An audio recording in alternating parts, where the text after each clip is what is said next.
Om Amitabha. Om Amitabha.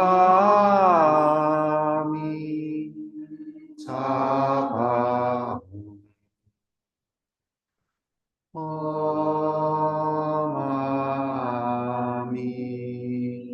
Amitabha. Om Amitabha. Om Amitabha. Om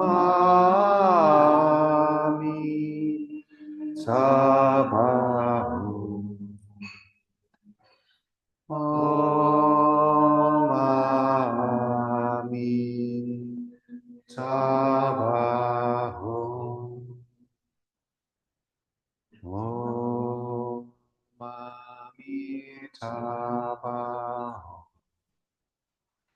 Om Amitabha. Om Amitabha.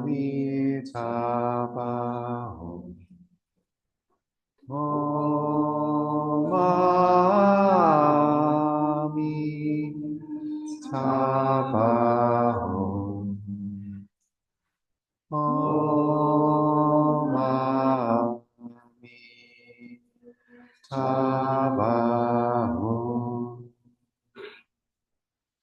Om Amitabha. Om Amitabha. Om Amitabha. Om Amitabha. Om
So we'll now recite the refuges and precepts which are on the liturgy sheet.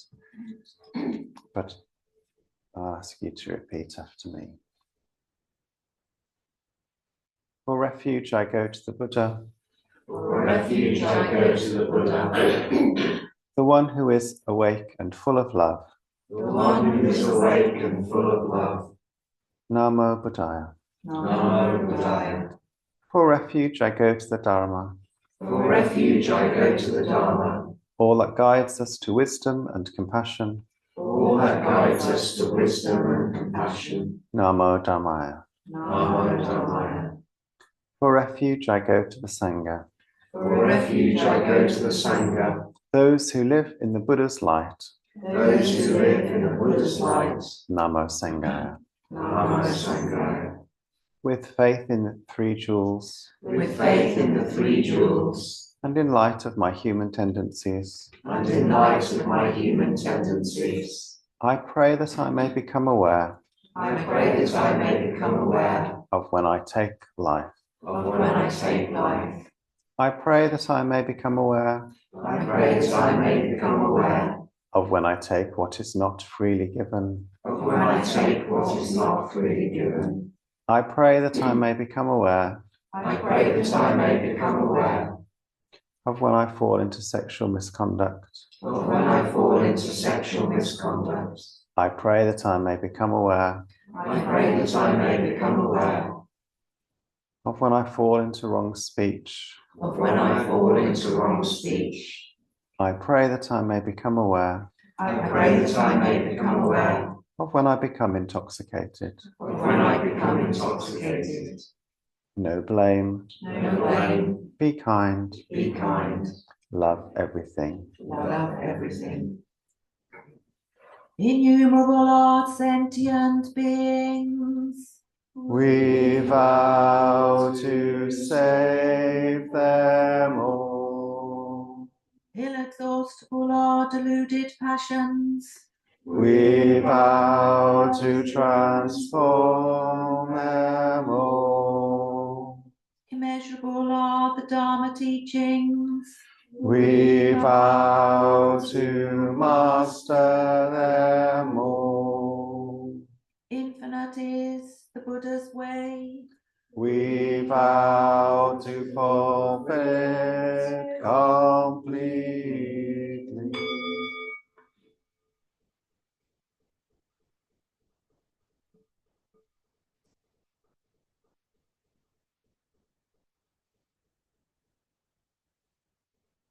Namo. So, Samhain is the Celtic New Year and is celebrated as Halloween and falls on the eve of All Saints' Day and falls halfway between the autumn equinox, when the daylight and the dark are equally balanced, when the day and night are the same length, and between the winter solstice, when the day is the shortest and the night is the longest. So it's halfway between those two things. It's also traditionally a time of harvest festivals and a time of thinking about ancestors. So we're used to New Year being in the middle of winter, and we have all the fireworks. Or maybe even spring is when you sort of feel like the year is beginning, when everything is when everything's getting brighter and the flowers are coming in. Some people get a bit of a New Year feeling in September, I think, when schools go back, because we're so sort of conditioned to that way of being. But here is an ancient start to the year as autumn tips over into winter, and we move into the darkest part of the year. And there's maybe something counterintuitive about that. But when you think of the story, like a lot of ancient myths, and the hero's journey, these quests all begin with going into darkness first. And the same, even though we talk about light loads as Pure Land Buddhists, the light of the Buddha, the light of the Pure Land, that spiritual journey begins in darkness, and it is in darkness where we get to meet ourselves.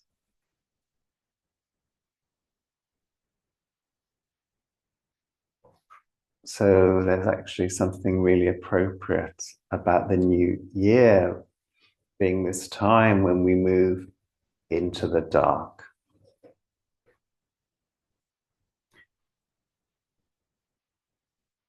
This is the time when we turn inwards and examine our own darkness.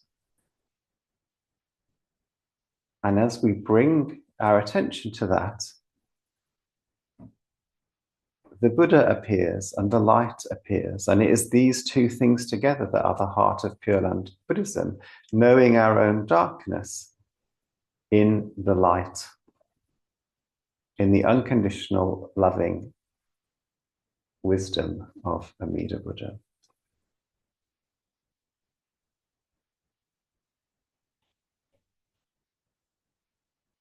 And it's also Harvest Festival time, which I don't really do as an adult, but I did used to really appreciate when we used to in primary school and in the local church halls and things, collecting tins of food, which you'd then give out to families in need. And the table at the front piled high with all these fruits and vegetables. It's sort of, this time of year is sort of second harvest. There is a harvest earlier in the year at the end of summer. But it's when you would, traditionally you'd stockpile you'd collect everything in and then you'd preserve it all to get you through the winter. And the Harvest Festival is about gratitude, right? So that's a classic Buddhist practice.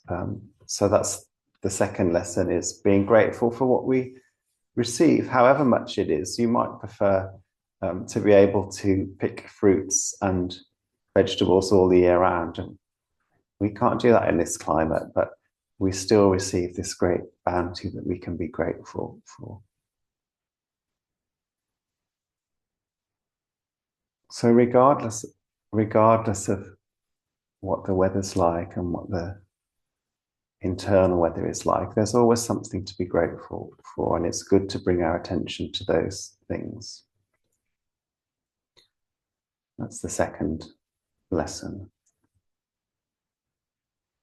And the third is about honoring the ancestors, which is a traditional Buddhist practice that sort of gets a bit lost in the West.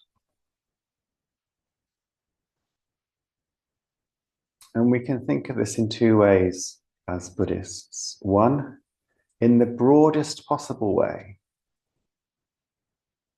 When we practice Buddhism, when we meditate, or when we say Nembutsu,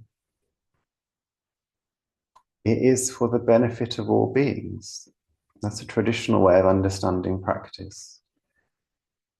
The heart of the Buddha practices for all beings. Sometimes it is said as all living beings, but actually the benefits of practice extend to your loved ones, to the people immediately around you as you sort of shift and change, and the benefits of that ripple into the world. But traditionally, Buddhists believe that there's also something more mystical, a kind of more mystical transmission that happens, that when we deeply engage in meditation, in chanting, that the benefits of that can be felt across the whole universe and throughout time. So all of our ancestors benefit.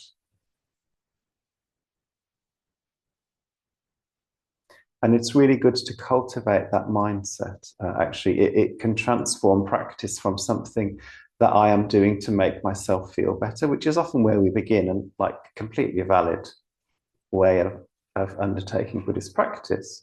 But the shift into I am practicing for the sake of everybody, which includes ourselves, that is part of the journey towards enlightenment. That the love is including everybody.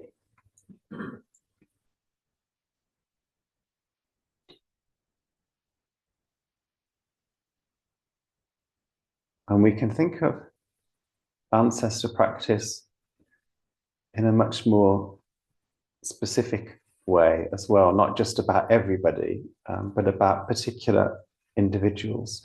So when Shinran was a monk on Mount Hiei,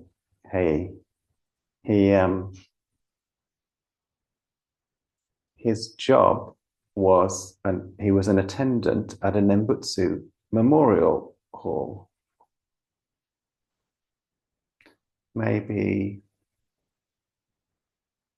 twice as big as this shrine room. And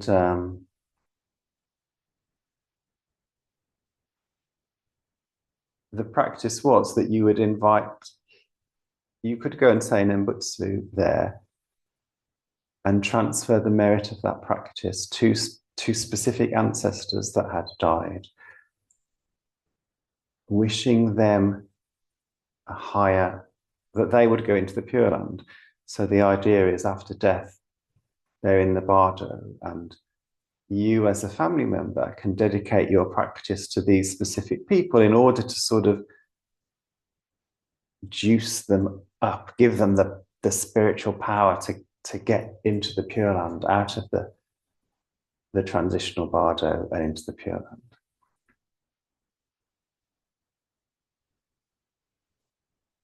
And then Nembutsu became something that you did to get yourself into the Pure Land and also for the sake of all beings. But originally, at this time, it was used to help specific ancestors. And there is something really useful about thinking about specific ancestors and how we help them. Now, you might not believe in life after death. You might not believe that the spirits of your ancestors are floating around needing assistance. But you might still understand that the habit patterns that you inherit from your family tradition are in you somewhere. The beliefs, the unconscious beliefs, the ways that people behave that influence us, they get passed down. Trauma can get passed down through generations. Habits of self-protection can get passed down through generations. And practicing with specific ancestors in mind can be helping those spirits go to the Pure Land, but can also be an invitation to transform those traits and behaviors and unhelpful beliefs in our own systems, to bring love and compassion, to invite the love and compassion of the Buddha to those things that we've inherited that are no longer serving us.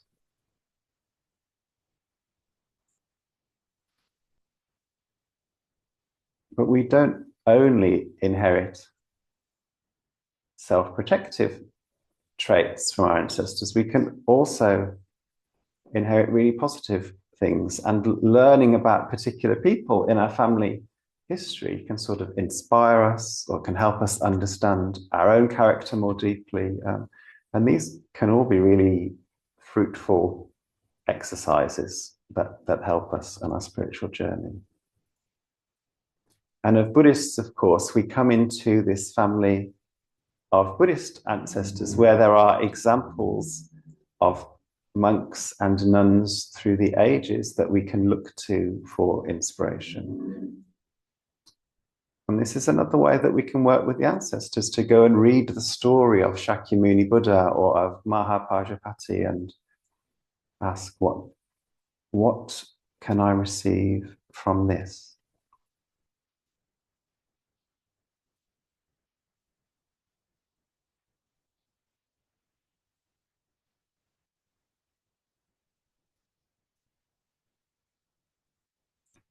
And sometimes unexpectedly guidance appears that feels like it's a gift from the ancestors, if we are willing to be open to it.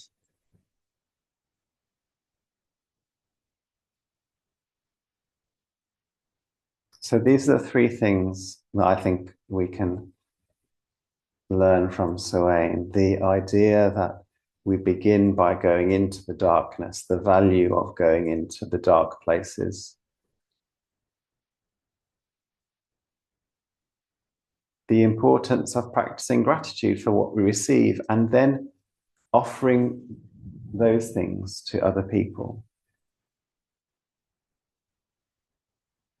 And the importance of keeping our ancestors in mind, both our family ancestors and the ancestors of our Buddhist tradition, honoring the positive things we've received and practicing to transform anything that still needs healing in our lineage. Namaste.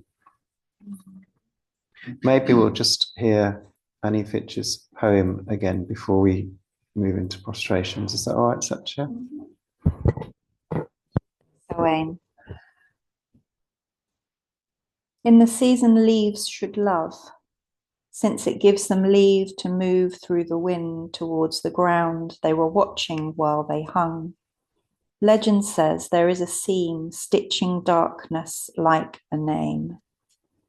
Now when dying grasses veil earth from the sky in one last pale wave, as autumn dies to bring winter back and then the spring, we who die ourselves can peel back another kind of veil that hangs among us like thick smoke. Tonight, at last, I feel it shake. I feel the nights stretching away, thousands long behind the days, till they reach the darkness where all of me is ancestor. I move my hand and feel a touch move with me.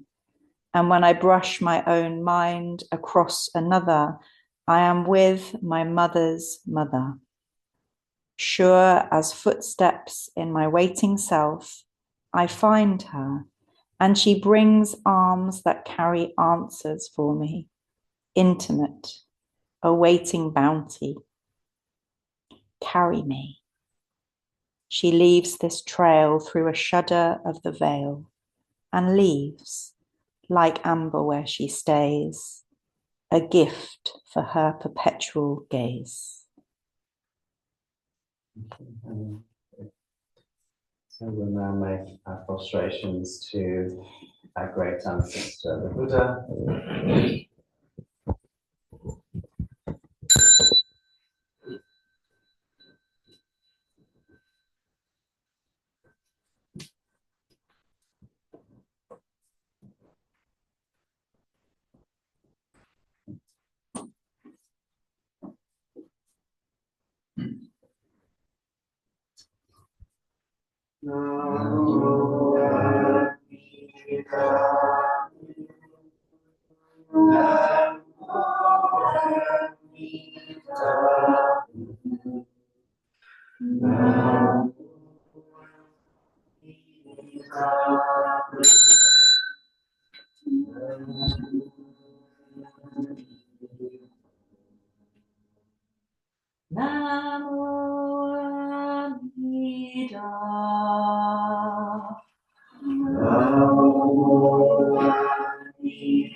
gratitude, we offer this incense to all Buddhas and Bodhisattvas throughout space and time.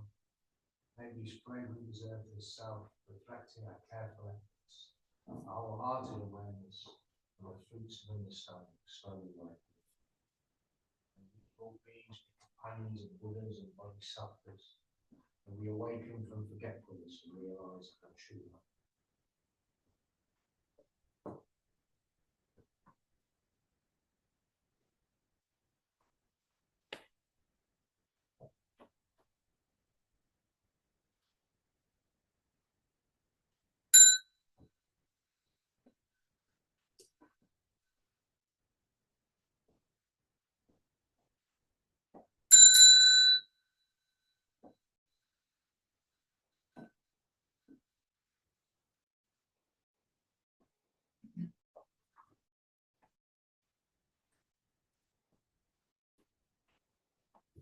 In a moment, we'll close with the closing verse, but a reminder that the donation bowl is in the hallway, and there's also a QR code if you want to donate online. And what's really helpful, if you haven't, is to set up a regular donation. It really helps with planning and kind of knowing what's coming in and going out. And you can apply gift aid to that as well, online, all very straightforward.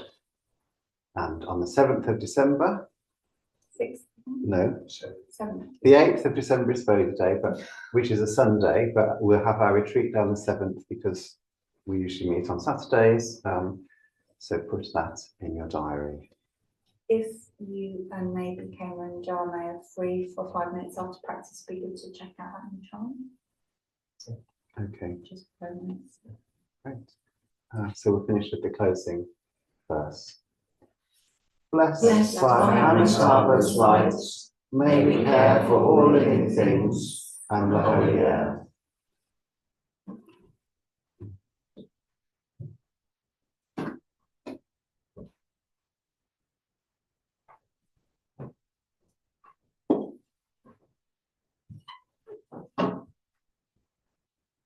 As soon as this element's gone, everybody can.